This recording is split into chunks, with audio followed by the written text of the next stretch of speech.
This conference will now be recorded. I'd like to call the meeting to order. Can I have a roll call, please, clerk? Mayor Brummel? Here. Alderman Lockett? Here. Alderman Ashour? Here. Alderman Berry? Here. Alderman Davalos? Here. Alderman Goodman? Here. Alderman Krischel? Here. Alderman Widener? Alderman Kruckenberg? Here. You have a quorum. Thank you. Will those who are able please stand and join me for the Pledge of Allegiance? I pledge allegiance to the flag of the United States of America and to the republic for which it stands, one nation, under God, indivisible, with liberty and justice for all.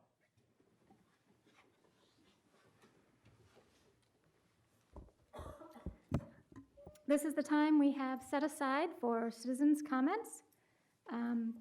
If anyone has signed up, please let me know, but I don't see any here. We also accept comments from anyone who has called in on our virtual GoToMeeting access, but I don't see any callers on the line there either. So if people have questions on items of the agenda as they come up, public comment will be available at that time. So let's move to officials and staff comments, starting with the mayor. Good evening and thank you. Just two reminders. One, that the National Night Out is coming up on the 2nd of August from 5 to 9 at Surrey Park. It's turned into one of our signature events. Great family time, a lot of fun stuff, a lot of neat things to do with the kids, and time to bond with our police officers. That's really important in the community. So do come out. The fire department will be there also. And then a short time after that, on the 5th and the 6th, we have summer days. If you want some details on what's going to happen on summer days, you can find those on the Park District website. But two nice hometown events coming up, and hopefully the weather will be nice, and we'll see you out there. Thank you, Mayor. Any other officials or staff that have any comments? Yes, Finance Director Dahlstrand. Thank you, Madam Chairman. I just wanted to make everyone on the dais aware, you have a revised agenda that we placed up there today. The agenda that was put on the city website and on the boards outside the entrances was correct. However, the hard copy agenda that went out with your hard copy packets was actually, I think, a prior incarnation of the agenda. There were a couple of items out of order and a mistitling of one of the items, so you have the correction there in front of you. Thank you very much. Yeah, we'll be using the agenda that was on the dais and that was posted online, and that is the official agenda for tonight's meeting.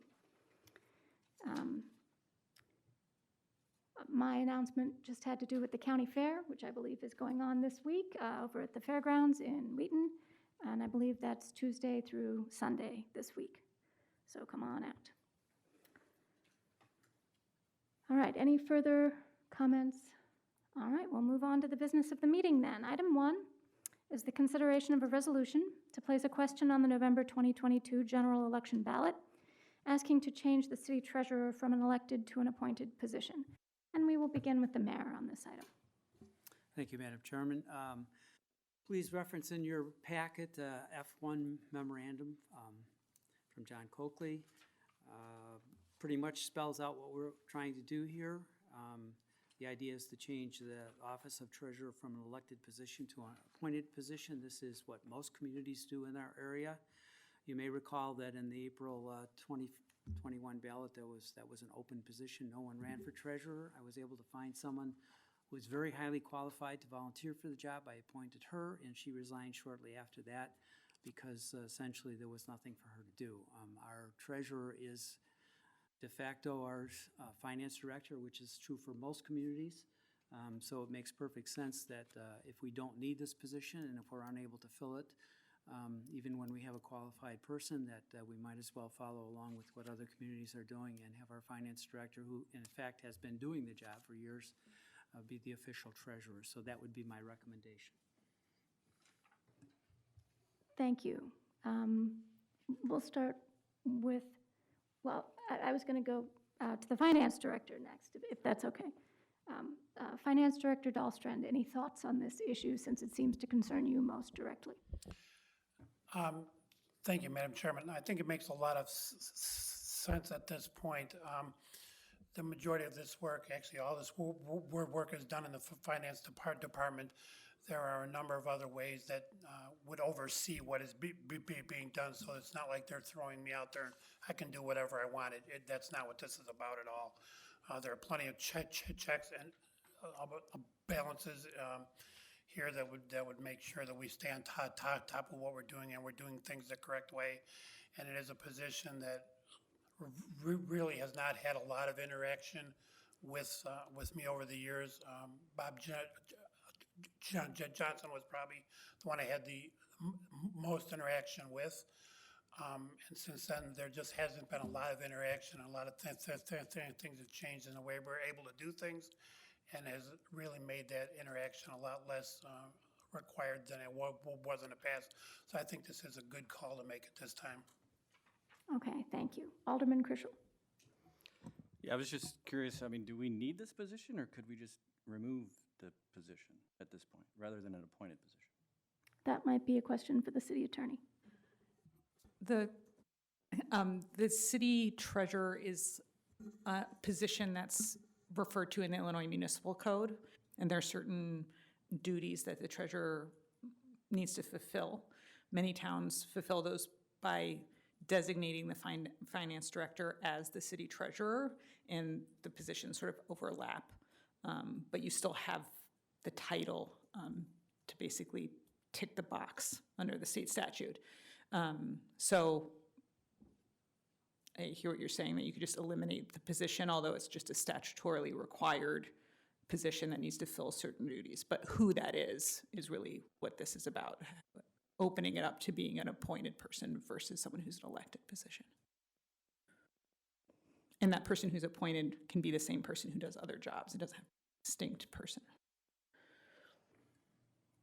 Yes, and I think I would mention, in many small towns, especially in southern Illinois, where they don't have a very large city staff, they may not have a finance director, then the person who's elected as city treasurer is often the finance director in those towns. So I think that's often the case. Under, I believe the state statute is if you have a population under 10,000, the position is an appointed position. It's just once you cross that threshold, it becomes an elected position unless you change it by referendum. Any other comments, question, or discussion?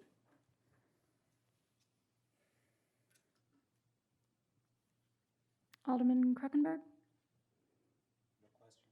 No? I'd like to make a motion that the city council approve a resolution to change to an appointed city treasurer position. Thank you. Second.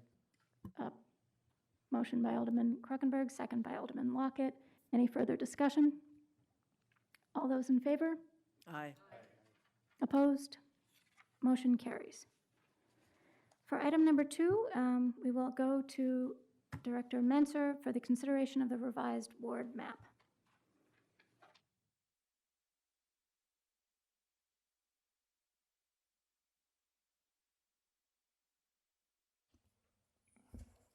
Thank you, Chairman, and good evening to the entire City Council. It's that time again. About every 10 years, we get to work through the process to evaluate and in most cases, well, in all cases since I've been with the city, revise the city's ward map based on the most current census population data for the community. The last time the city revised its ward map was in 2011. When the city's population was 13,140. Last fall, we received the detailed, when I say detailed, broken down to the census block level, distribution of population in the community. Last summer, from the Census Bureau, we received that information. Last summer, the City Council designated Alderman Goodman to assist staff in evaluating a variety of information and developing a staff recommendation on a revised ward map that would comply with applicable state standards and would distribute the the new population of the city appropriately across all 4 wards. Up to this point in time, we have had one meeting with Alderman Goodman.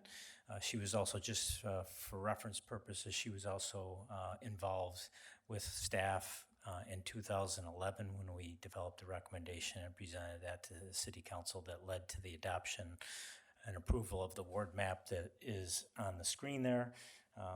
The different colors on that map represent the 4 wards, the geographic area of each of the 4 wards in the community. We reviewed information from the city attorney regarding the legal obligations and standards that we're required to meet as a community, and distributing that population. Essentially, we're required to adjust ward boundaries as necessary to have 4 substantially or nearly equal wards in population.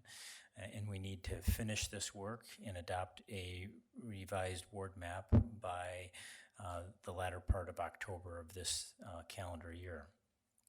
We also reviewed the detailed census block data for all of the census blocks in the community, so that we could understand where the existing population increase from 2020 to, or 2010 to 2020 has occurred. We also reviewed the DuPage County voting precinct boundary maps, the boundary maps for the key overlapping taxing districts in the city of Warrenville, and the state and legislative, federal legislative district boundaries that apply and overlap on Warrenville. And then finally, last but not least, we considered where the homes of the existing seated aldermen are in what wards. We also discussed, I think important to note, the city's intent to, and I think more of a recognition that it will make sense early next year to work through the census process, to go through a special census to try to capture all of the new population associated with all the residential development that's been happening in the community over the past few years. Most of the population that will be associated with that new residential development was not captured in the 2020 census. There's likely probably going to be at least 1,500 people that when we do a special census we'll be able to capture, and that means additional tax revenue for the city, so it will be worth the city's investment of time and money to go through that special census process. But the reality of it is that most all of the new development is located in the geographic boundaries of existing Ward 1. So once we go through the special census process and we capture that additional new population, you can be certain that we're going to need to completely rework our ward boundary maps to properly distribute that population in an even manner across the various wards in the community. If you can switch to Exhibit B. So based on the evaluation and discussion of all that information, staff is recommending that the City Council approve the revised ward map that's included in your agenda packet materials as Exhibit B. The biggest benefit of that map is that it achieves substantially equal population in each ward. All of the wards would have a population that would be within 0.5% of the ideal population of a ward, which would be 3,383 people. Each one of the recommended wards, revised ward boundaries, do follow existing census block boundaries, which was an important consideration.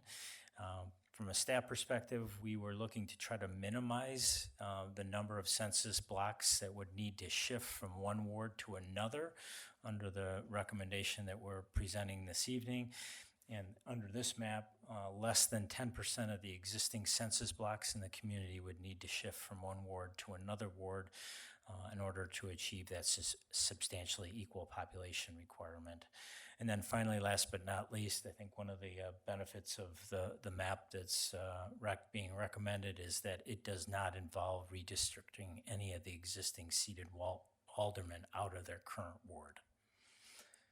So ultimately, staff is recommending that the City Council approve Exhibit B as the revised ward map going forward for the community until we work through the upcoming special census process, at which time we'll need to go back through this process.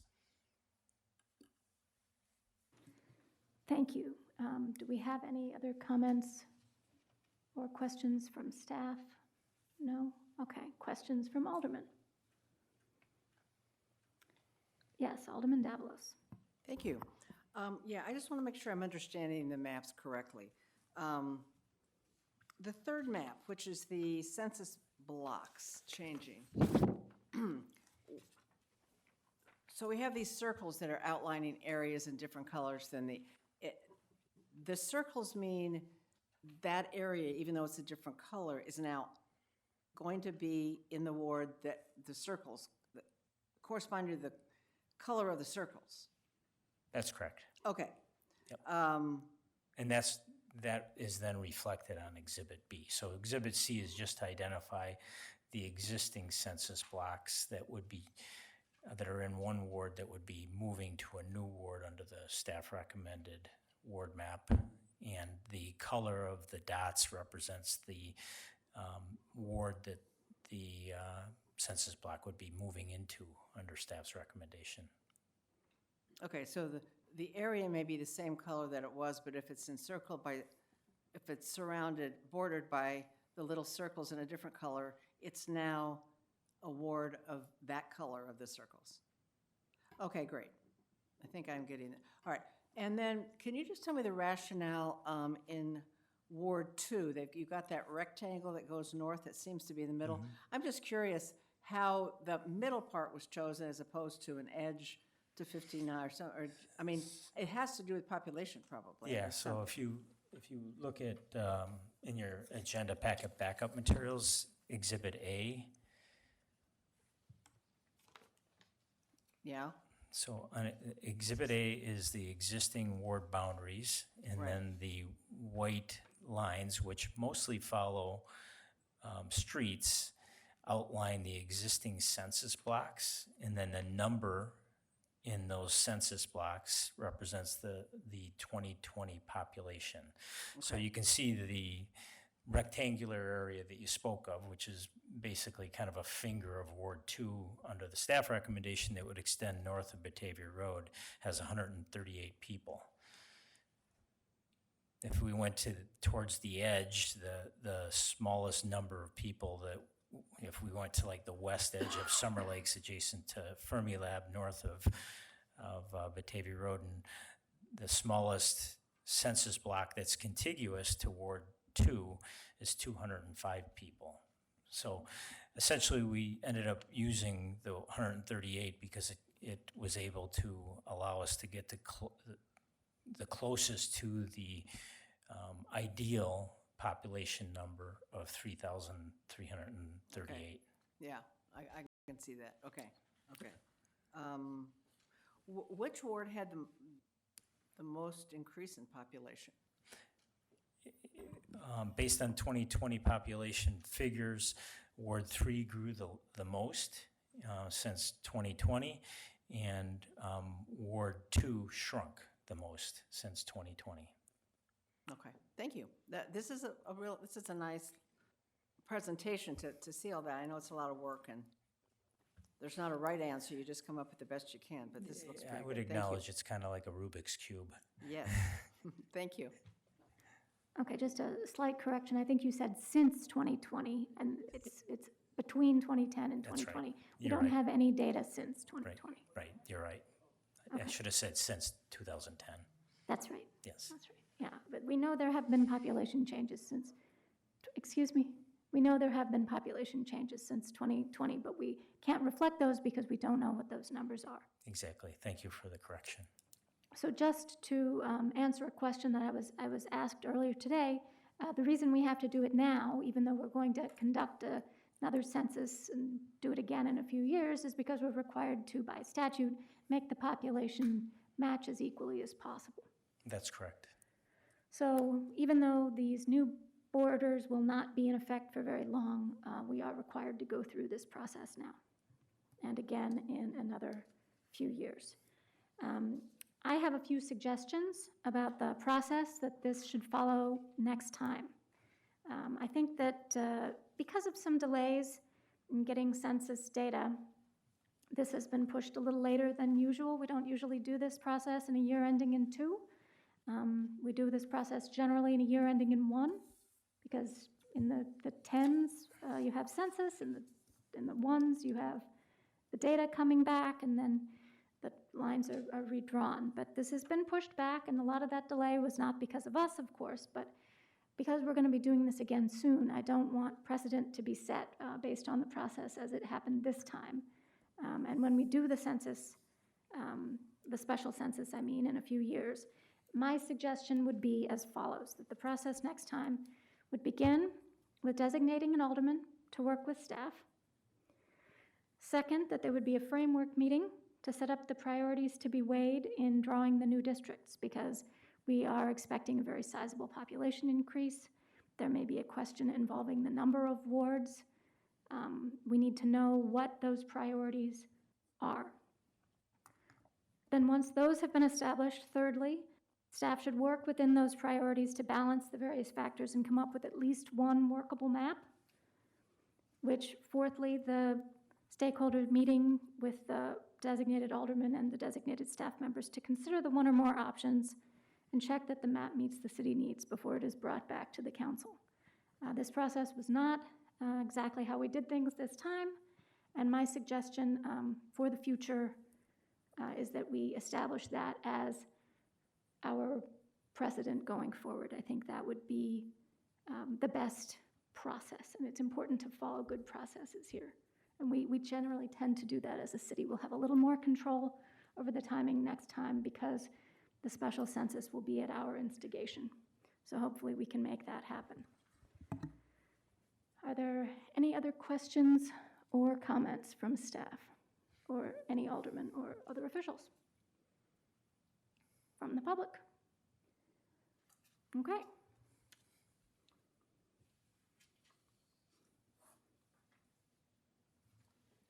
Alderman Berry. I'd like to make a motion to recommend the City Council approve the proposed new ward boundaries map prepared by planner/GIS technician Andrew Kiefer and dated July 18th, 2022. Second. We have a motion by Alderman Berry, second by Alderman Zavalos. Any further discussion?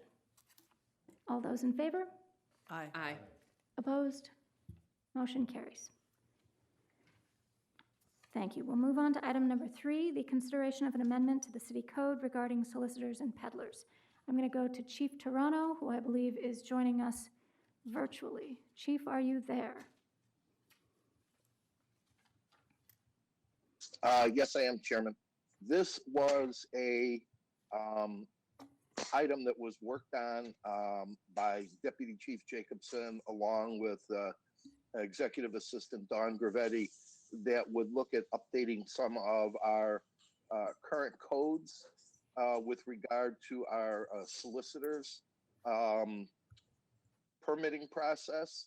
I believe that those recommendations were made and are included in the agenda backup material, and also were reviewed by our city attorney's office for their input and any type of recommendations that they may have had. But some of the key proposal changes would be that no license will be issued for a period to exceed 60 days.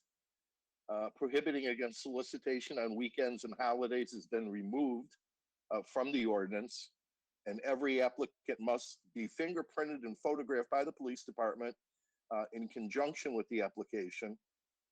Issuing or denial of an application will occur within 10 business days after receiving a completed application, and one standard license application fee of $60 per person will replace the current first day fee of $30 and an additional fee of $25 per person per day. As I had indicated before, our current solicitation ordinance had been out of date for quite a while of time, and we wanted to bring this up to current requirements that had to do with legislation and court precedent. And with that being said, I will be happy to answer any questions that the committee may have. Thank you. Is there anyone who has a question or comment? Alderman Lockett. I just had two questions. The first was in regards to the fee and when that's collected, whether or not that's collected after staff reviews the permit and the fingerprinting. I was just curious whether or not it was like a non-refundable thing, where if they go through but they don't pass the fingerprints, all the work's been done, do they get that money back? Or is it, you didn't pass, you don't get the permit, but you don't get the money back because we've already spent the time and energy to go through it. And then the other thing I wanted to get your opinion on was the hours from 9 a.m. to 9 p.m. 9 p.m. to me seems a little late. I was just thinking, and I looked back at like working hours, and I think it's 7 to 7, Monday through Friday, and then it ends at 6 p.m. on Saturday, Sunday, and holidays. And then I think even trick-or-treating ends at 7 p.m.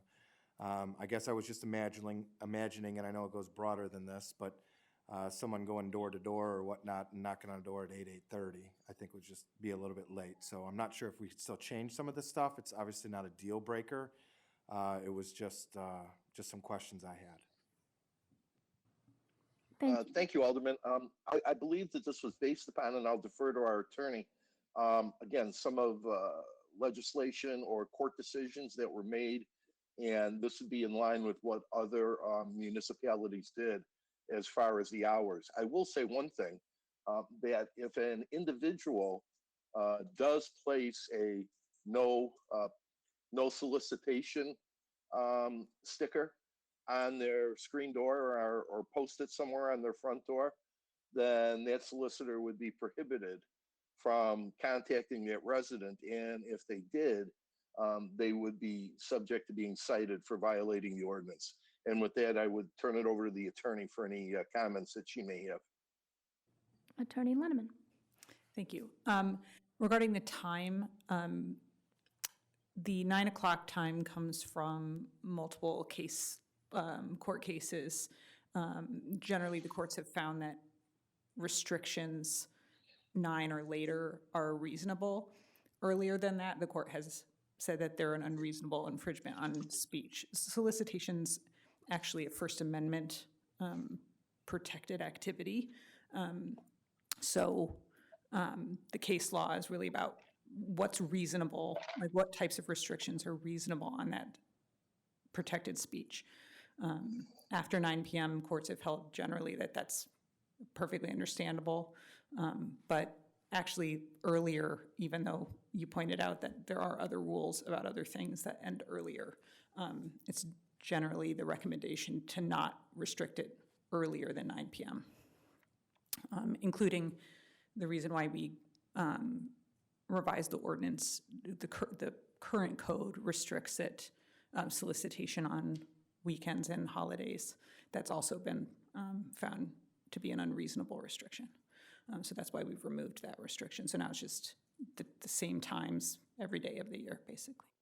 Regarding the fee, because there's a fee, the fee is meant to cover the labor of the city processing the application, including the fingerprinting process and the background check that the police department does. Basically, that 10-day period from when the application is considered complete that the city has to process the application and issue or deny the license begins with the complete application. The city will consider an application complete when they receive the fee. So if they're denied, they don't have to pay the $60? They would have already paid. It's an application fee. Yes, they pay up front, yeah. Because the labor is the same to process the application, whether in the end it's determined to be denied. Okay, thank you.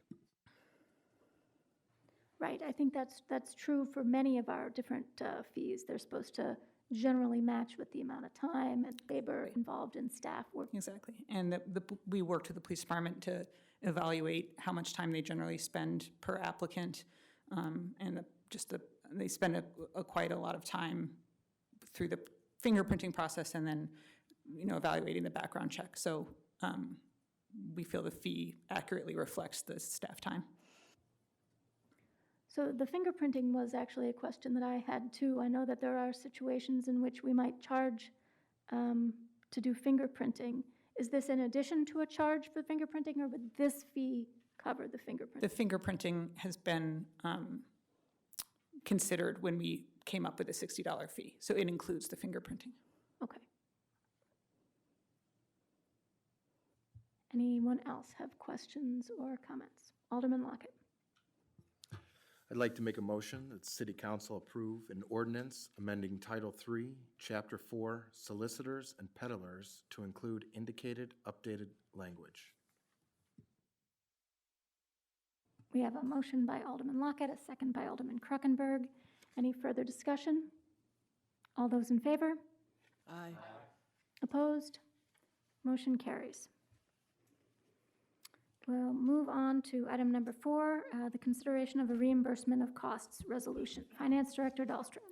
Thank you, Madam Chairman. Included with your backup tonight is a draft resolution which was prepared by our bond counsel, Chapman and Cutler. It is recommended that we pass this resolution to allow us to reimburse ourselves for capital expenditures from the proceeds of any future bond issue that we may be issuing. As you're aware, we've been discussing the need for a bond issue out in the district number 4 to do some infrastructure improvements, and this would allow us to the ability to reimburse ourselves out of the proceeds of those bonds for some capital expenditures if we decide to do so. There is no requirement to do that, but it does allow us to do it if you as a city council deem that something that we would like to do.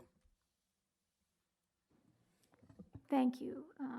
Are there any questions or comments about this item? I had one. The language for the description of the project talks about financing acquisition of land and construction, engineering and design. But there isn't really anything in here about operations. I wondered if that is not going to be considered initial startup operations or any, staff time. Sorry, the title of this actually indicates what we're able to do in here, which is capital expenditures. So it's really related more to the capital expenditures than all of the other ancillary things as well. Okay, that was my question, because, we have to be very strict about what it is we can borrow for and what it is we can't borrow for, and we just want to make sure that we're describing what we're actually doing here. Correct. Okay.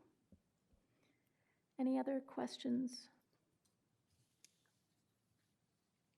Alderman Lockett. I'd like to make a motion that the City Council approve. I'm sorry, let me read the right one. I'd like to make a motion that the city adopt a resolution regarding reimbursement of certain capital expenditures from proceeds of one or more obligations to be issued by the City of Warrenville, DuPage County, Illinois. Second. Motion by Alderman Lockett, second by Alderman Davalos. Any further discussion? All those in favor? Aye. Aye. Opposed? Motion carries. Moving on to item number 5, the consideration of the Comcast franchise agreement. I will go to Assistant City Administrator White. Thank you. The city is required by federal law to maintain a cable television franchise agreement. Comcast Cable is currently the main provider of cable service in the community. Our current agreement with Comcast expires in August. The agreement authorizes Comcast to install equipment in city rights-of-way and mandates obligations that the cable provider must meet in the delivery of service. I just want to make clear to the community, this is not an exclusive arrangement with Comcast. It doesn't create an exclusive arrangement, and the cable franchise agreement does not manage or relate in any way to the internet service provided within the community. The updated agreement is based off of a model that's been negotiated between Comcast and many other communities historically.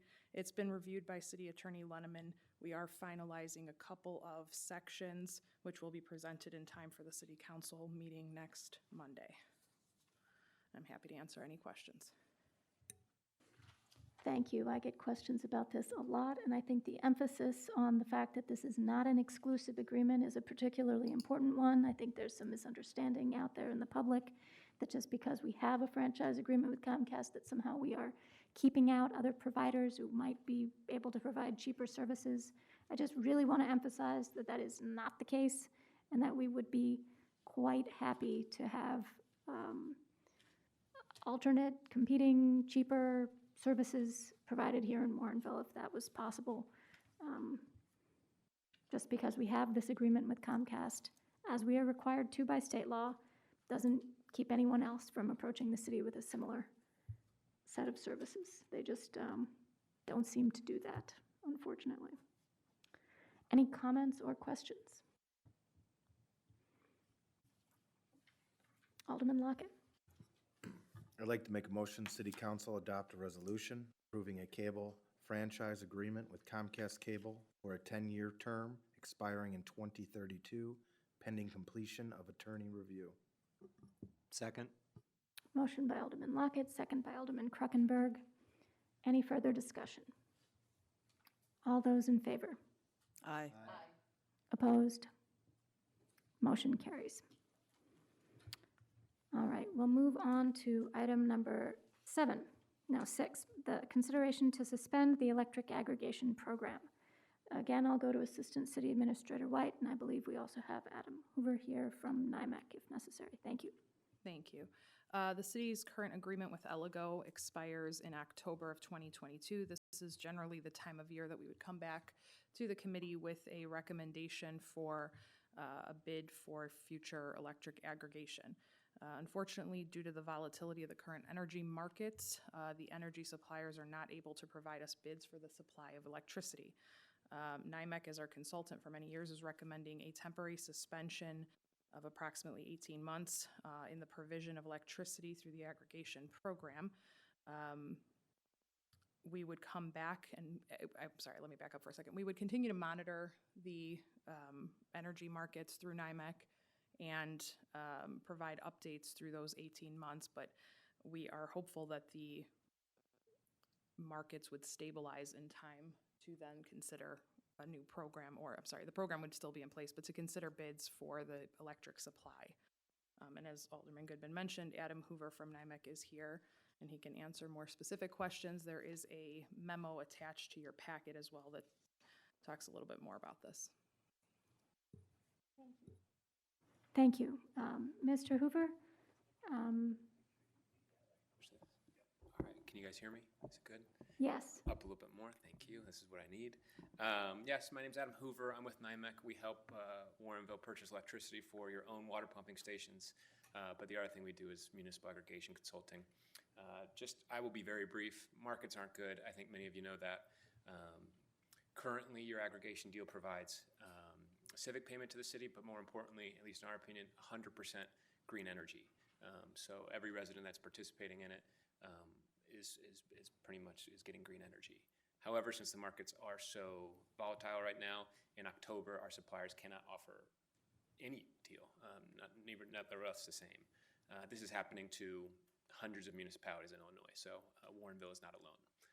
And like was mentioned earlier, we will continue to monitor the situation. If we can find something great in December, we'll come back to the table immediately, but we don't predict anything till next summer at the earliest. Okay. Do you have any suggestions for options for residents? I know there's a lot of people who want green choices. Yes, there is a new program here I've actually mentioned a little bit before, and I don't want to, I can leave my card or whoever, if anything wants to learn more. But there's a new program called Community Solar that Illinois is incentivized. We usually don't go and kind of put our thumb of approval on residential programs. They're very iffy, and a lot of them have great deals for 6 months, and then after 6 months, they jack the prices up. And we'd never have found a perfect residential deal. So we've always recommended going to ComEd, residents on their own. Community solar has kind of changed that. It's passed by the new CEJA laws down in Illinois.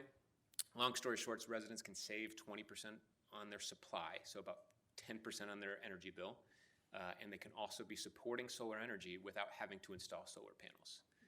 So that's kind of a new program. Yeah, I don't know how much you want me to dive into that, but I'd encourage residents to look into that. Okay, so is there a particular website we could direct people to if they're watching at home?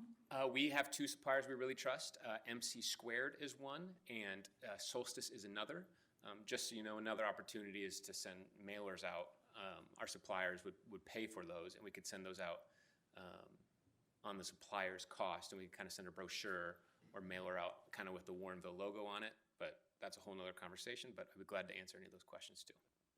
That's what some communities are doing to kind of get the word out, is they're just kind of trying to inform people, put it on their website. And one of our suppliers would actually give residents $100 if they signed up, and then give the municipality $100 for every resident that signs up. Oh, that sounds very interesting. I would certainly like to hear more about that myself. I think of all the programs that we've had over the years to promote green energy, this is one of the ones that I've gotten the most positive feedback about. Our municipal aggregation program and having the choice for our residents to use green energy has been very popular here in town and has always gotten very positive results and responses from the community. So I think knowing that they have green options would make people happy. Yep. But they may have to go to more trouble to get those options, which is, convenience is always an important factor too. Anyone else have any questions on this item? Yes, Alderman Krischel. Just curious, will residents see anything in October differently? They'll have to do anything differently, or what can they expect when this expires? Yeah, great question. I probably should address that earlier. Some residents, not all residents, participate in the program. The supplier finds residents that, I can go into the whole story, but not all residents are in it. Probably about 20% of residents are being supplied by Elligo right now. Those 20% will receive a letter that says that they go back to ComEd. If any of those 20% have any questions, Ms. White has my phone number, and she can, I will personally handle those calls for you guys. But most times when people see they're going from Elligo back to ComEd, we don't get too many questions on that. I think people feel comfortable going back to ComEd. Assistant City Administrator White. Thank you. I would just add to that, we will post information on Facebook and on the city website, but generally speaking, while the electric supply is happening by a third-party supplier, from a resident's perspective, they're still seeing a ComEd bill, they're still interacting with ComEd, so their experience will not change. It's just the supplier that appears on their bill will be ComEd instead of Elligo while the program is in this whole period. Alderman Lockett. So the rates won't change? Correct. Sorry, I'll jump in. Rates have never changed. Rates are not changing. No rates have changed for any residents that are part of this program. So their bill will be the same every month? Correct. Okay. The other question I just had was, we actually say 18 months. Can we get out of that earlier? Would that just take something for City Council to vote on then? Yeah, so we, the 18-month period is just based on, right now, NYMEX predictions, probably not the right word, but evaluation of when they think the markets will stabilize enough that we will be able to get bids on the supply again. If that changes as we review it and we decide that we are able to get bids, we will come back and offer that to the council for consideration. I also want to just clarify, what Adam said is correct about the rates. Last year, we entered a rate match program with ComEd, which is slightly different than the traditional electric aggregation program that we had in place since 2013. So the rate match with ComEd means that the current rates under Elligo match ComEd's rates. That will continue to be the case when everyone is through ComEd. They will have essentially the same rates, but those rates do fluctuate. So I just want to be clear that there may be changes in the rates because the rates fluctuate. Alderman Davalos. Yeah, so just a clarifying question. So I was one of the customers from Elligo that got transferred to ComEd a while back. Yep. But was I paying the same rate that Elligo was, or was I on a new ComEd? Everyone was paying the same rate. We used to do a program, I'll be very clear. We will always check to see if we can save residents money.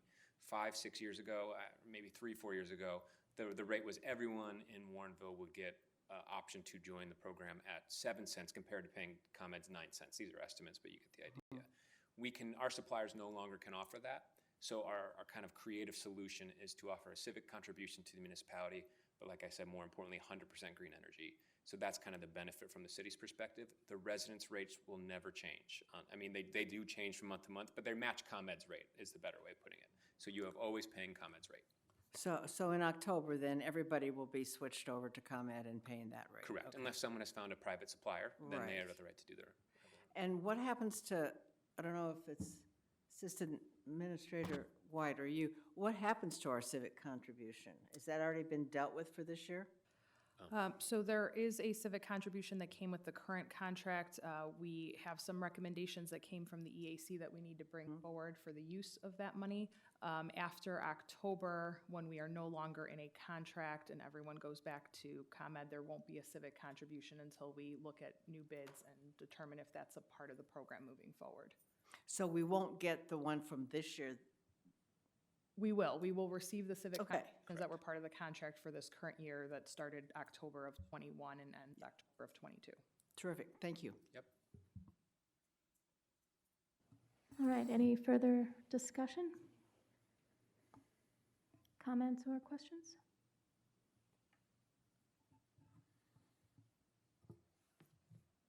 Alderman Lockett.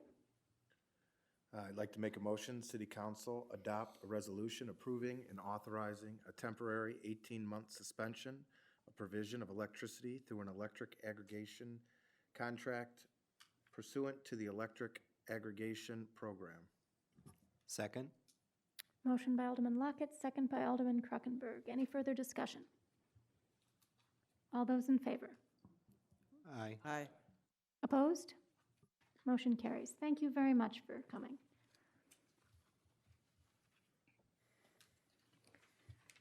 Okay, moving on to item number 7, consideration of amendments to the liquor control regulations, specifically the Class F liquor license.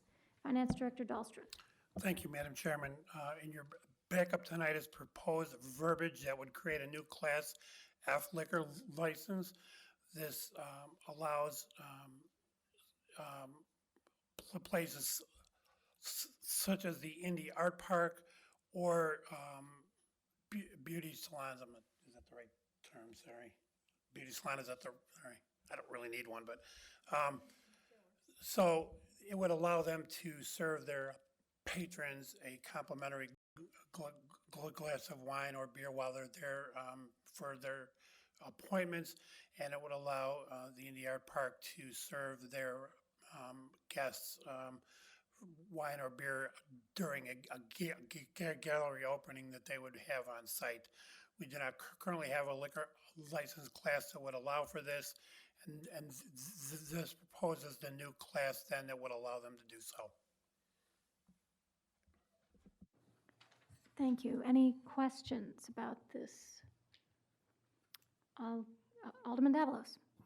Yeah, thanks. So in our packet, on this F7 page, number D, I guess it's 1D, it talks about individual servings of beer, wine, and glasses at no charge. So is everything just provided by the business, or can the business charge? Like if you're getting your nails done and they offer you a glass of wine, can they charge for that? The intent at this point is that they would be providing a complimentary to them. The caveat to that a little bit would be if it is included in like a sip and paint package. Okay. That they would be paying for to do that, and that would also then fall under the city's amusement tax, which then they would have to collect a tax on that as well. Okay, so at the person that you referred to in here that asked about this, the business, so that business could just have a table like you would find at a open house or something that had liquor there, and then the patrons of that establishment would walk around and they could pick up a glass of wine or some beer, and that's how it would work. Correct. Got it. Okay, thank you. Welcome. That was sort of along the lines of my question about the sip and paint party. It specifically says no live entertainment of any nature shall be permitted on the premises, but it does seem like, having people painting is live entertainment. I would consider that a participatory event as opposed to entertainment, because it's not somebody providing the entertainment to you. It's a party they're doing among themselves. So if they were to do it as a party, that's how that falls under that. If you had a band, that would be somebody providing the entertainment. This is a participatory event. Okay, so if you're watching somebody paint a mural or something, this isn't live entertainment? I mean, I have been to events like that. I don't know. I wouldn't think so. Okay. All right, I just want to make sure that we're not specifically, outlawing the situation that's actually contemplated. Well, we can ask the attorney to input here. I think that would be the. We could certainly add clarifying language to clear up that issue. Yeah. But the intent is to avoid, bands or other, dancing or live entertainment that people would be, people would come and they're serving alcohol to people who are just watching a stage show or something. Is different than it being a service you're paying for and that you can drink while you do it, basically. Okay, so do we need separate language for a package sales? If this language is about providing patrons with servings at no charge, do we need some separate clause about there's a package where you get the following services as part of the amusement tax covered items, where you're painting and you get wine for a fee? So, no, I think the intent with this is that you would, say, pay for your painting party, whatever the fee they would normally charge, and this would allow them to serve alcohol either complimentary or, I believe, you can bring your own bottle of wine, and the host of the party could bring alcohol, and that it's just served as a complement to the service that you're actually buying, which is the painting party. Okay. So this is not meant to allow them to serve, to sell individual drinks, like from a cash bar, for example. Okay. Which is why there's a limit to how many drinks each person can have, for example. It's not meant to create more bars. Sure. So I suppose some of this will depend upon the advertising of the painting party. If they say, you're paying for the party, not for the alcohol, and included free this alcohol. Right. Specified, yeah. Okay. Finance Director Dahlstrom. Just to clarify, they've not yet indicated that they're going to do paint and sip or sip and paint parties for sure, but it was an option that they were considering when we were talking about it. So for right now, it's really only the complimentary drinks during opening. And if they do then go ahead and do the sip and paint parties, then that would allow them to do that as well. Okay. All right, well, it sounds like it can accommodate the possibly requested use, and it also sounds like the requested use is something that we don't really have a problem with. So I think being able to accommodate that use is the goal here. All right, anyone have questions or comments other than me? Or any further discussion?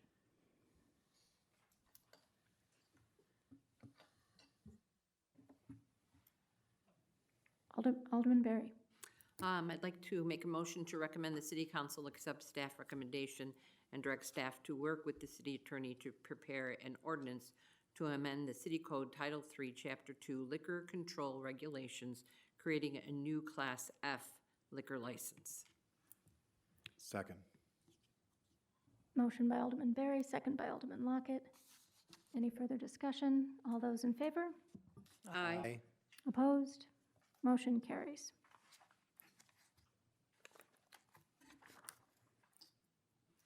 All right, we're moving on to item number 8. The Chief, again, I'm coming back to you. The consideration of a 1-year service agreement for existing security cameras, and we will go to Chief Tarano online. Thank you, Chairman. In your agenda packet under memo item F8, there is a memo from Deputy Chief Ken Dawson. In our 2023 budget, we included the cost for a one-year service extension with CCI, which is Closed Circuit Innovations. Right now, they are the provider of our security cameras for the police department, which includes all the exterior cameras in the building, the exterior cameras in the building and our parking lot, as well as the ones by our bonding area where we bond people out, as well as the cameras at City Hall, and also the cameras at our impound lot, which is at the Public Works facility on Mignon. In 2014, we entered into this agreement, which was a 60-month or a 5-year contract, which was to expire in November of 2019. But due to the onset of the COVID-19 pandemic that began during that time frame, this agreement was not renegotiated.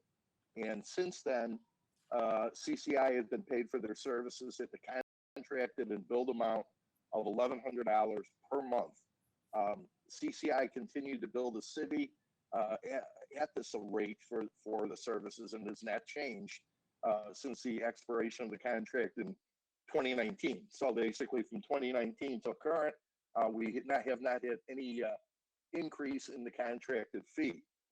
Under a secondary contract that was entered into in August of 2016, CCI began to maintain the security cameras at City Hall, and these cameras were charged at a rate of $410 per month for the duration of the 60-month contract, which expired in August of 2021. What we're looking to do right here is to add a one-year extension for the expenditure of the approved funds for the contract extension, which would run from July 1, 2022 to June 30, 2023. And this would be an all-encompassing amount for all the cameras at City Hall, at the police department, interior and exterior, and also at Mignon, the Public Works facility for the impound area on Mignon Street, which would be an amount of $35,904 for 12 months. The shorter length of this contract is because we want to have the time, from a staff perspective, to explore consolidation with other video security camera vendors that may allow us to consolidate all our services under one vendor, and thereby making things easier as far as contract negotiation and implementation, and also continuity of services with all the cameras. I understand there is an increase in the amount of the fees involved, but then again, you have to remember that we did go through a 3-year period where basically there was no additional costs that were incurred to the city. As a side note, all of the cameras that we have right now, both City Hall and the police department, are really antiquated and necessitate a fairly significant amount of maintenance work to keep them running and up to snuff because of the age of the system. So I think this is reflected in their proposal that they have given us right now. This is, the agenda packet also has the professional services agreement for maintenance and support. This has been reviewed by our city attorney and has been deemed to be appropriate. And with that, I would be happy to answer any questions that you may have. Assistant City Administrator White. Thank you. I just want to add that there was a correction to the termination clause in the agreement from page 3, section 4, paragraph G, where that verbiage went from 30-day notice, written notice prior to termination, to 180 days written notice. Thank you. Anyone have questions? Well, I do. You mentioned this is an increase in the price. Assuming the $1,100 per month and the $410 per month is the whole amount that we've been paying presently. You multiply that by 12 and it's about $18,000 a year. So this isn't really an increase, it's double. That's a very big increase. I can see why you only want to do a one-year contract, and we might want to get out from this contract. But did they have, in your opinion, justification for doubling the price? Well, I think part of that, and again, I'm speculating somewhat, is that the age of the equipment, the frequency that it requires the maintenance, and also the idea that it's a one-year contract. It's been my experience that typically vendors will give a significant discounted rate for the longer that a contract is in place. So it's kind of, the city is between a rock and a hard place right now. We didn't know what the financial picture would be like going into this budget if we wanted to look at replacing everything as far as City Hall and the police department with new cameras from a new vendor, and basically weighing what our options would be. And again, I understand it's a significant amount of money, almost double what we're paying. But it gives us some time, some breathing room to look into exploring this, and it's a one-year proposition. Is their service at least good? Yeah, we haven't had any. If the justification is that they have to, fix antiquated equipment a lot, do they come quickly when there are problems? Yes, they do. They do come. The equipment has been maintained. It works, but there again, like anything in the electronic realm, it's got a shelf life, and for the most part, right now, like computers and everything else, if you get into that 3-4 year operating window, things start to deteriorate, and I think that's what they're looking at is. And again, probably the possibility that they may not be included in the contract next year if we're going to be looking at different providers. But the age of these cameras and the amount that they have to come out, and I have to say, at the police department, it's usually around once a month that we have them out, that we have cameras go out. And at the police department, we have, trying to count, I think we have 10 or 11 cameras at the police department, not including City Hall, and then the one over at Public Works on Mignon. But we have, again, the outdoor cameras on the parking lot, our bonding area, the booking area, the hallway that runs along the roll call room by the armory and the evidence room, the two hallways that are on the west and east side of the building that run from the bottom floor to the top, the records area, the front window, the front lobby. We have one particular camera that is up on the prescription medication drop box, and then over by the records administration offices, or the mailboxes in the administration offices, which would be my area and where the administrative assistant sits, and then over by investigation. So there's a significant number of cameras there that potentially break down at certain times. Okay, I mean, I get that we're sort of locked into a given service provider once the equipment is on site, and that we're going to be reevaluating it all soon. But otherwise, I think an increase like that it's hard to accept at face value. Yes, I would agree. Alderman Krischel. Yeah, I agree with that comment as well, and I think that, for the 5 years of this contract, if they were fixing and maintaining them for $1,500 a month, why would they have to fix them all now? So it sounds like maybe they weren't holding up their contractual obligation for a double price that we're paying now. Assistant. Go ahead, Chief. The only thing, I'm sorry. The only thing, Alderman, that I could comment on, I have little to no expertise in electronic equipment.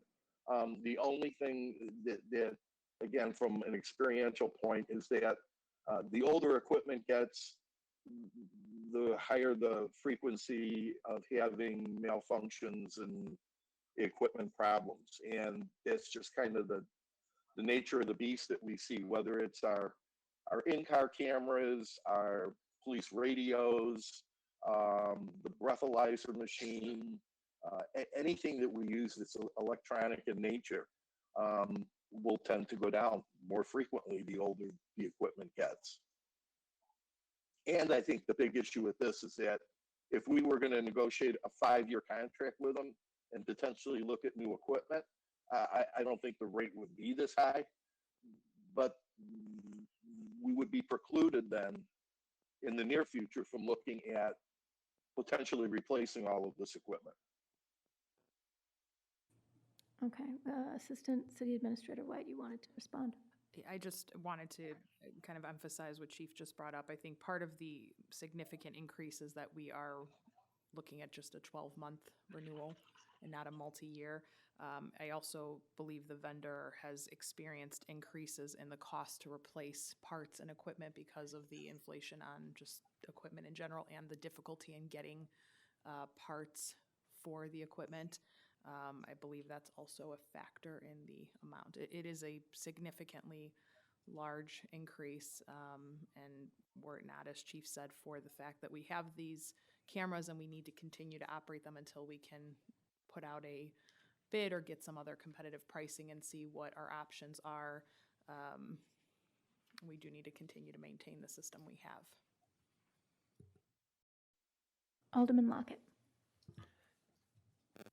Did they ever provide a price or give us a quote, Chief, for the 5 years?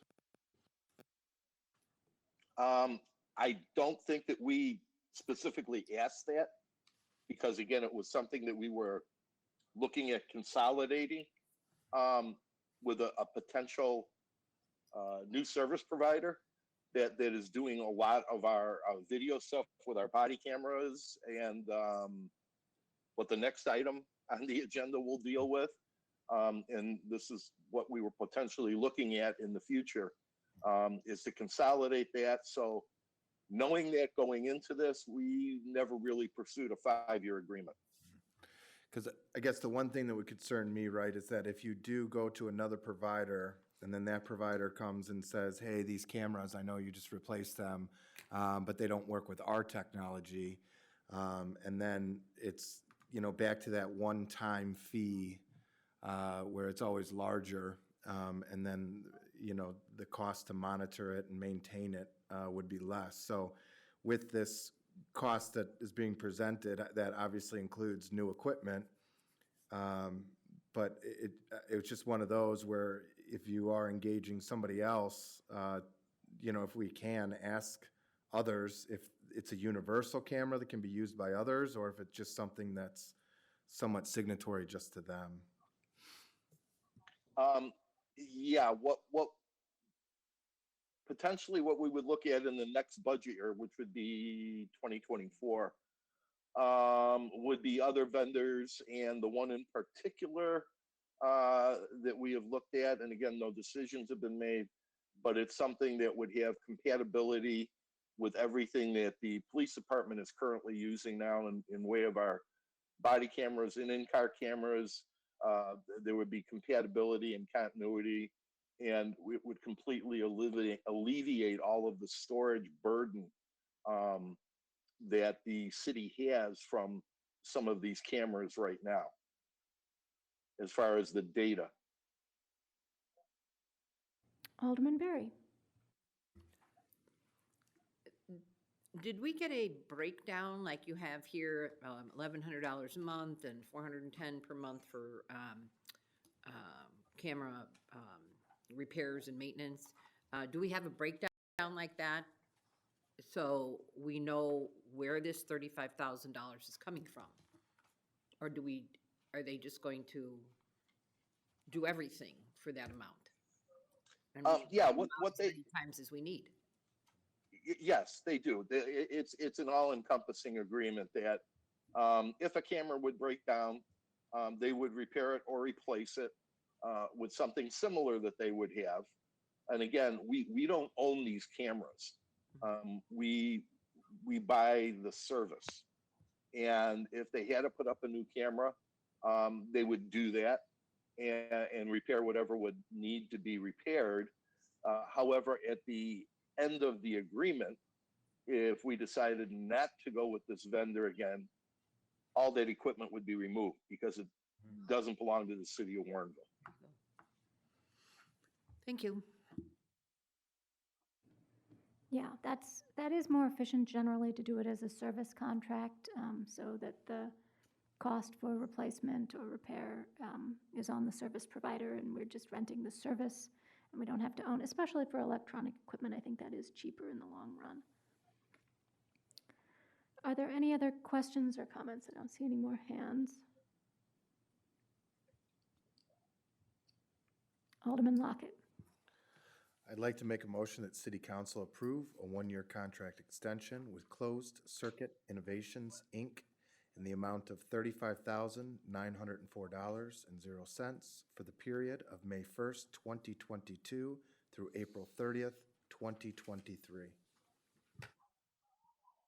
Second. Motion by Alderman Lockett, second by Alderman Davalos. Any further discussion? All those in favor? Aye. Opposed? Motion carries.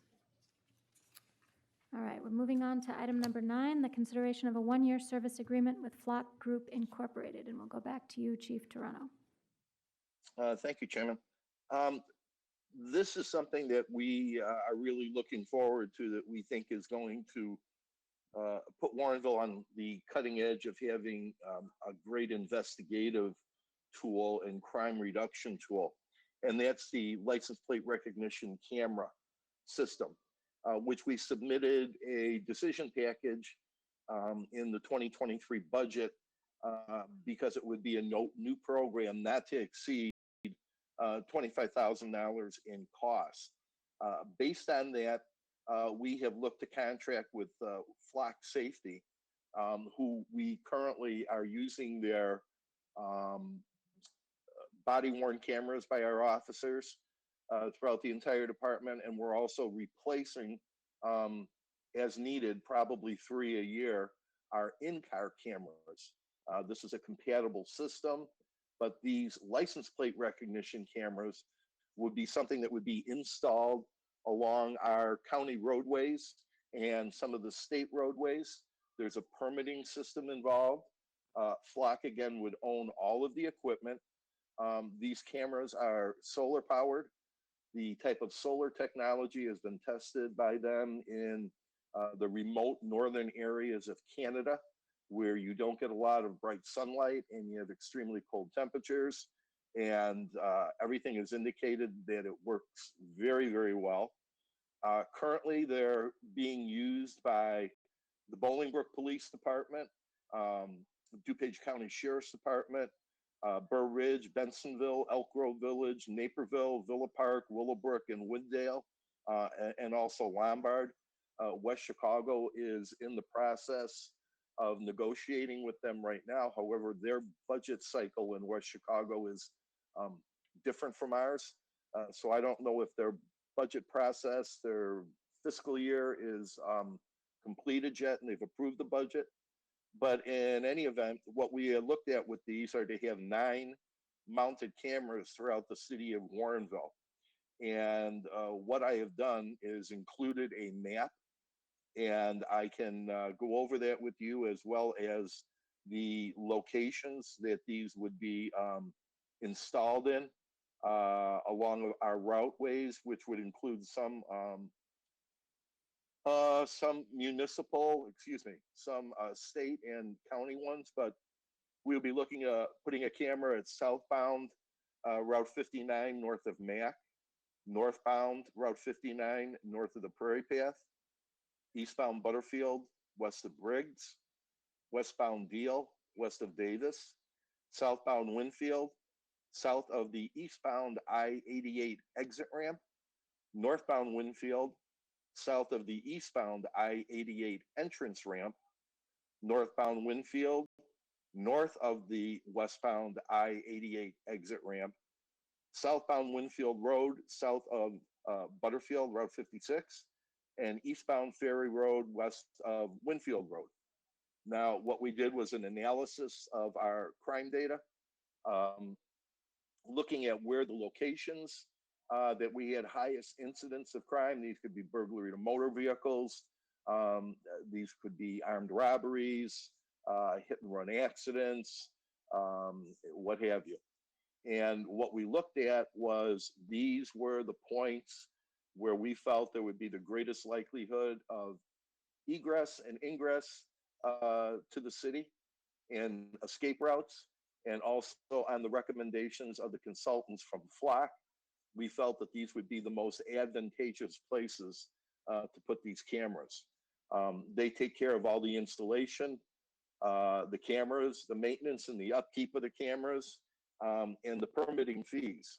And what we are looking at is a first year, because we want to evaluate this, first year camera subscription with 9 cameras at $2,500 each, which would come to $22,500. There's a one-time setup and implementation fee per camera at $250, an advanced search fee, an annual fee of $2,500. And what that does, it's a time-saving measure. It allows us to go in there and we can look at the amount of features that a vehicle may have. So if we're searching for let's say a pickup truck, and that pickup truck may have ladder racks or toolboxes or a rear mounted spare tire or something like that, we can put all that criteria into the search parameters and it will narrow down the fields of the vehicles that they provide us with.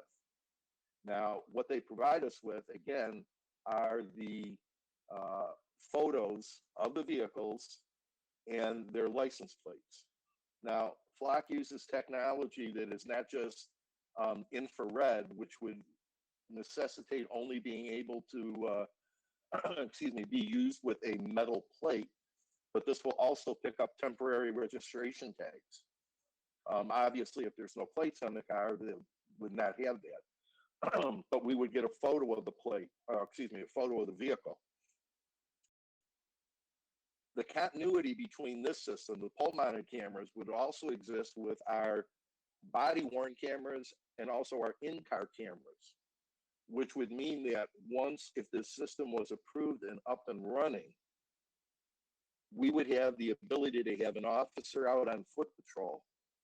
If he's walking through a parking lot of a restaurant or an apartment complex, and as he's walking through there, his camera is scanning the license plates. And if a vehicle would come up that would be stolen, or let's say used by a crime in Naperville or Wheaton or what have you, that officer would immediately get an alert that that vehicle was used in a criminal act. It would indicate the type of act that it was used in, and also what the agency that entered that license plate. So that way we could look at setting up a surveillance on the vehicle or doing what have you to further the investigation at that point. Similarly, if in the event something happened, like we've had catalytic converters stolen from some of the apartment complexes right now. And what you'll always get, well, you won't get a description of an individual or a vehicle between, say, 2 and 4 o'clock in the morning. You will usually have a time frame that it occurred.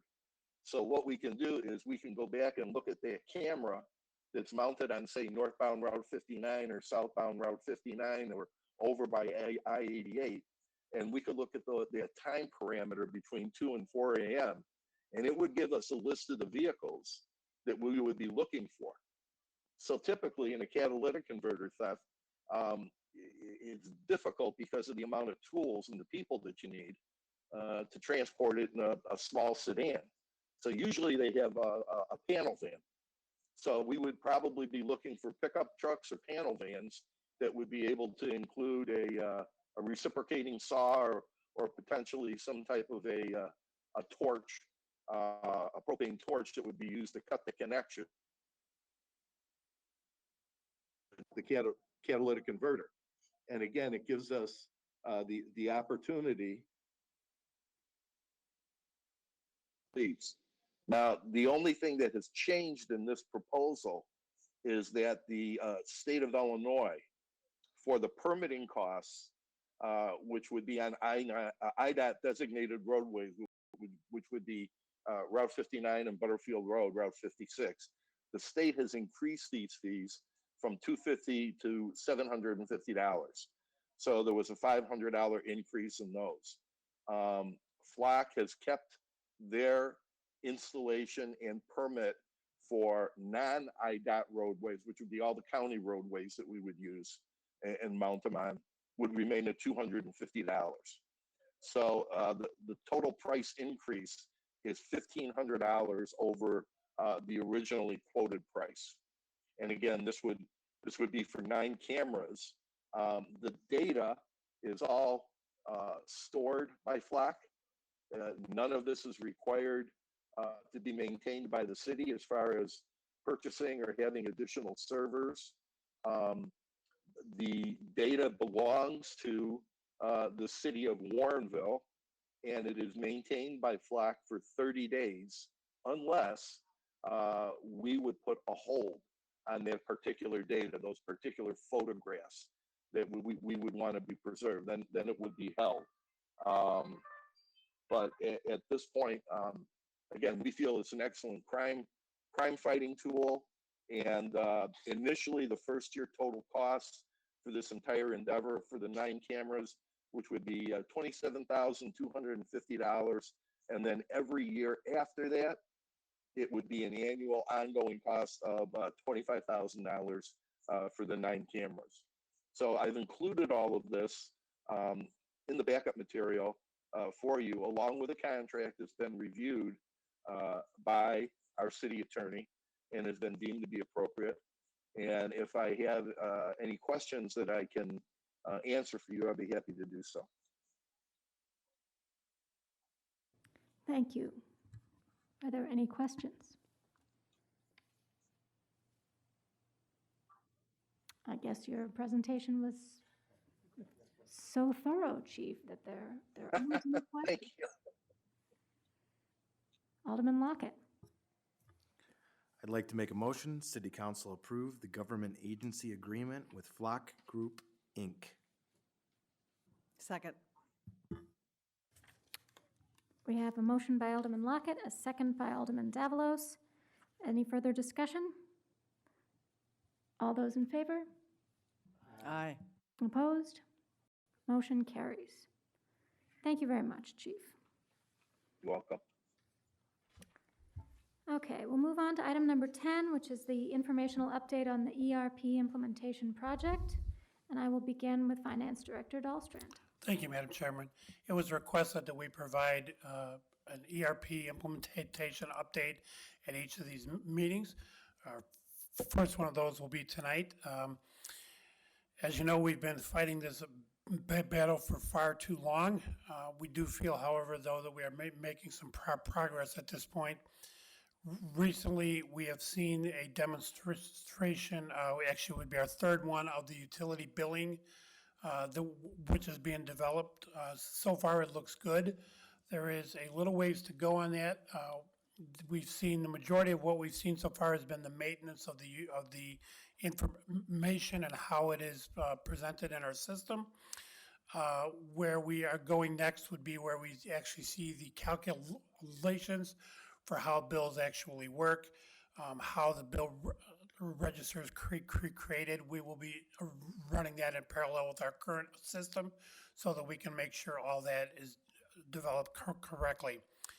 The utility billing development also holds up the cashiering function as well as the accounts receivable function as well, because they're all tied together. The accounts receivable is what allows us to actually produce the utility bills. That's the biggest part of what we have outstanding with that right now.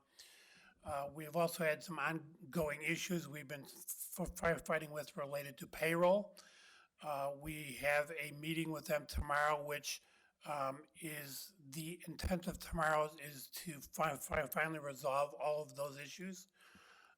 I'd be lying if I said that we'll actually resolve them all. I'm hopeful that we will, but years of experience now says we won't quite get all the way there.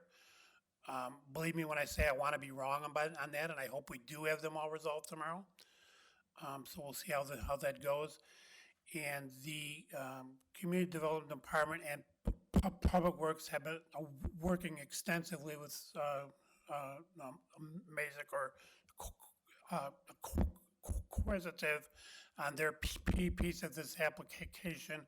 They've had multiple meetings as they work through refining that and making sure that that works correctly. We have been using building permits for about a year now. It might be a little over. It'll be a little easier when that's tied into that cash sharing piece that's still outstanding, because right now it's sort of operating on a standalone basis and requiring effort from us to actually record those transactions in our outgoing software system. So we continue on with this. There's still a goal that this will be completed by the end of September. I don't think that's realistic. I think it's requiring too much to be done in too short of amount of time. So I actually think that'll go beyond that. But I do see that we are making some headway here. One of the issues that's still outstanding is that Assistant Administrator White and I have been working on is there is an issue with where our system is housed in the cloud, and I don't want to get too technical because it's going to get beyond my ability even understand, although between the two of us, we're tag teaming it pretty well. There is an issue whether it's in a government cloud or in an enterprise cloud. We are working with a consultant to help us determine the correct way to resolve that issue. We don't have the answer to that yet, but we do have an upcoming meeting with them. We've already met with them 3 or 4 times, I think, and we'll have another one to determine how we proceed with that. I'd ask Assistant Administrator White to add anything that she thinks I may have missed. I think you covered it pretty extensively there. I will just add that what we refer to as the Mazik City component of this, which is the community development, public works, and utility billing piece, we always knew was going to be a significant undertaking because we are essentially developing a system that didn't exist. We're developing something from scratch that requires a lot of development time. It requires a lot of back and forth with staff because, of course, what we're providing to them as far as what we're expecting the system to do can be accomplished in a variety of ways from a developer standpoint. And so there's a lot of developing a design and then correction to make it work the way that we expect it to. So it has been a massive undertaking for everyone involved, including the development team.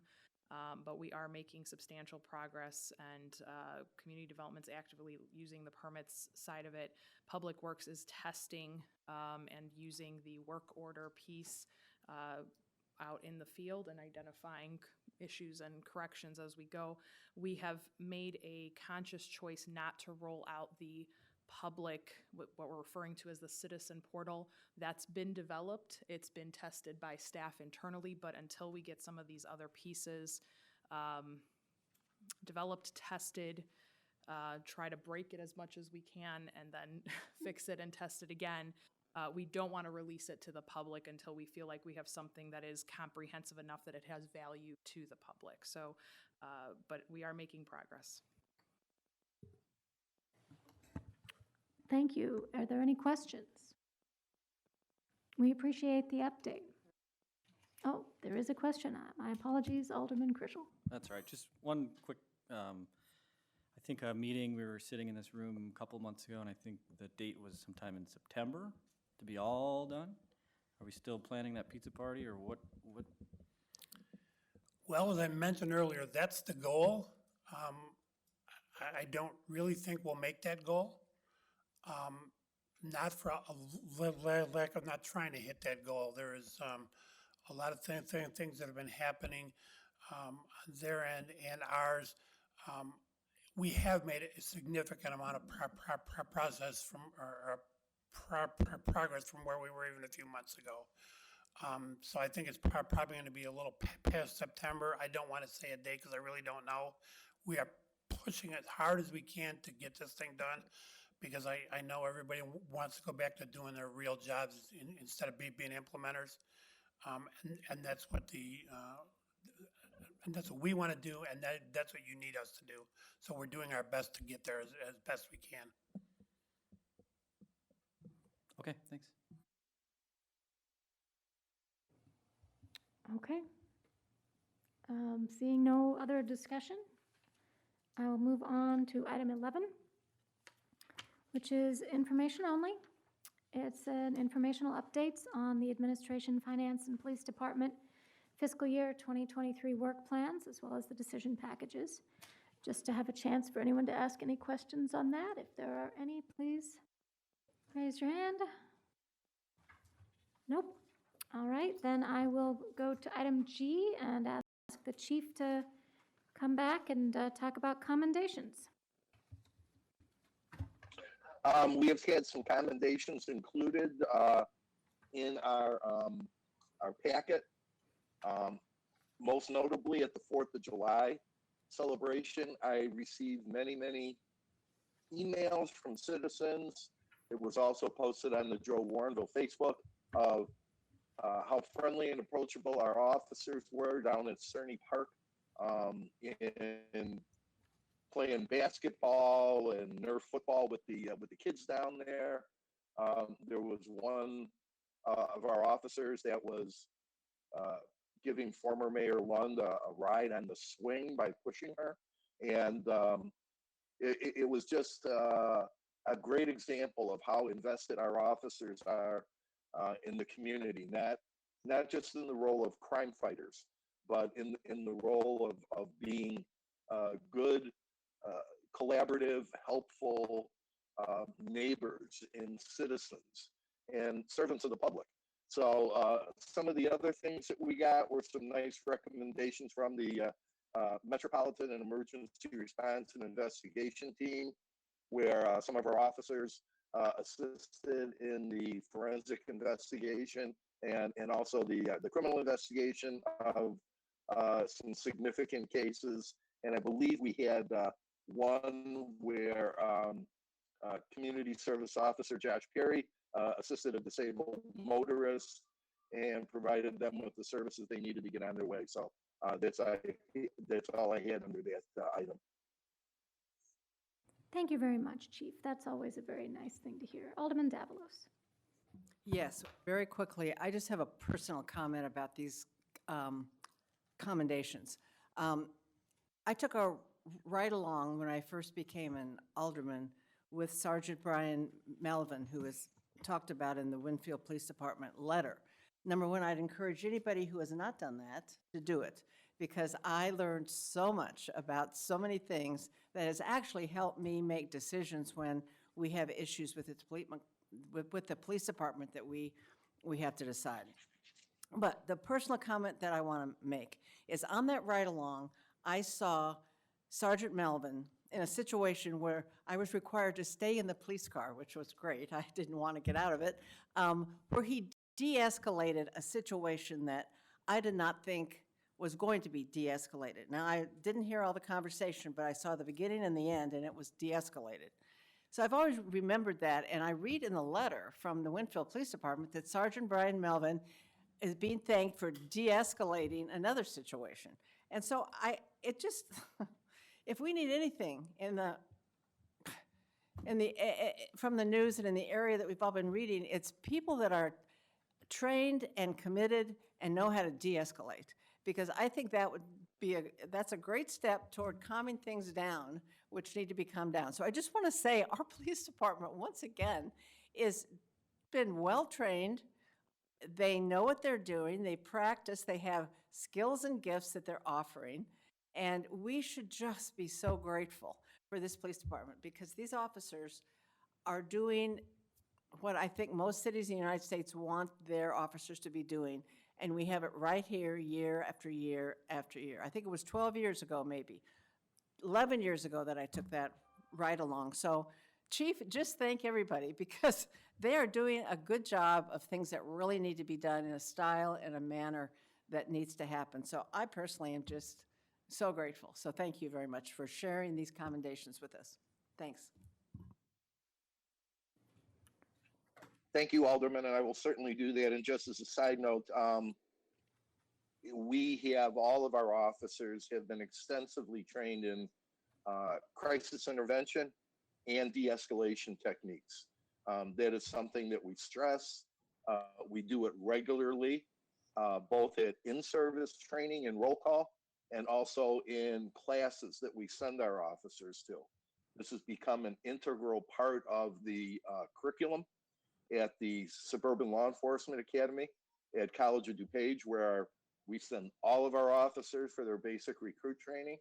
And I will certainly mention that to our officers, and I know it'll be appreciated. So thank you. Thank you. So moving on to item H in the agenda, there is going to be a closed session tonight. So if I can get that citation, please, Alderman Barry. Thank you. I'd like to make a motion to go into closed session for 5 ILCS 120/2(c)(1), the appointment, employment, compensation, discipline, performance, or dismissal of a specific employee of the public body, including hearing testimony on a complaint lodged against an employee to determine its validity. Second. Motion by Alderman Barry, second by Alderman Davalos, and I need a roll call, please, clerk. Alderman Lockett, Aye. Alderman Ashour, Aye. Aye. Barry, Aye. Alderman Davalos, Aye. Alderman Goodman, Aye. Alderman Krischel, Aye. Alderman Widener, Alderman Kruckenberg. Aye. Thank you. We will not be conducting any business at the end of this closed session. So you don't need to stay around. The public doesn't need to stick around for anything after we come out of closed session. Thank you. This conference is no longer being recorded.